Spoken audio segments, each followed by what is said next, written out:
R and R కాలనీలోకి వరద నీరు చేరకుండా ఆర్ఎఫ్సీఎల్ తక్షణ చర్యలు చేపట్టాలని, ఓసీబీ3 ప్రాంతంలో యంత్రాలతో నీటిని వేగంగా తొలగించాలని, వరద ప్రభావాల నేపథ్యంలో అధికారులు అప్రమత్తంగా ఉండి ప్రజలను అప్రమత్తం చేయాలని వరద ప్రభావిత ప్రాంతాలను ఎమ్మెల్యే రాజ్ ఠాకూర్ జిల్లా కలెక్టర్ పరిశీలించారు.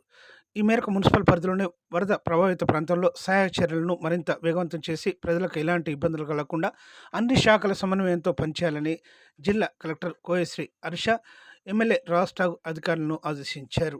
మున్సిపల్ పరిధిలోని 21 డివిజన్ వీర్లపల్లి ఓసీపీ3 ఏరియా, 25వ డివిజన్ వరద ప్రభావిత ప్రాంతాలను రామగుండం శాసనసభ్యులు రాజ్ ఠాకూర్ మక్కన్ సింగ్, అదనపు కలెక్టర్, మున్సిపల్ కమిషనర్ అరుణశ్రీతో కలిసి జిల్లా కలెక్టర్ కోయశ్రీ హర్ష క్షేత్రస్థాయిలో పరిశీలించారు.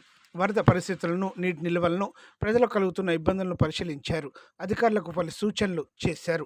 ఈ సందర్భంగా వారు మాట్లాడుతూ ఆర్ఎండ్ఆర్ కాలనీలో వరద సమయంలో నీరు ఇళ్లలోకి ప్రవేశించకుండా ఆర్ఎఫ్సీఎల్ యాజమాన్యం తక్షణమే అవసరమైన చర్యలు తీసుకోవాలని సూచించారు. అలాగే ఓసీపీ3 ప్రాంతంలో నిలిచిపోయిన వరద నీటిని యంత్రాల సాయంతో వేగంగా తొలగించి ప్రజలకు ఇబ్బంది లేకుండా చూడాలని అధికారులను ఆదేశించారు. ఎగువ ప్రాంతం నుండి భారీగా వరద నీరు వచ్చే అవకాశం ఉన్నందున అన్ని శాఖల అధికారులు అప్రమత్తంగా ఉండాలని కలెక్టర్ పేర్కొన్నారు. ఈ కార్యక్రమంలో మేయర్ మహంకాళి స్వామి పాటు సంబంధిత శాఖల అధికారులు, మున్సిపల్ అధికారులు, ఆర్ఎఫ్సీఎల్ ప్రతినిధులు, ప్రజాప్రతినిధులు తదితరులు పాల్గొన్నారు.